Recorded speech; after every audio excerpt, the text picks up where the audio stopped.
Pagka yan ginalaw si Digong, good luck administration. Pagka si Sara ginalaw, good luck administration. I'm serious about it. It's a warning. A very, very stern warning sa government. Ang nagawa ipalibing si Marcos Sr.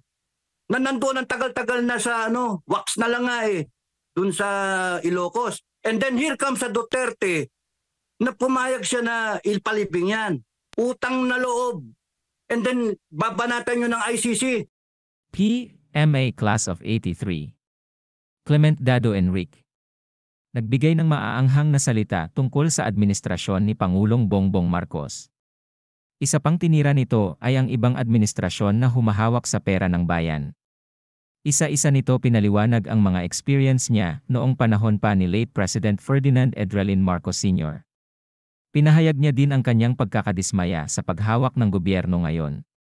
Binatikos din ito ang mga sablay na galaw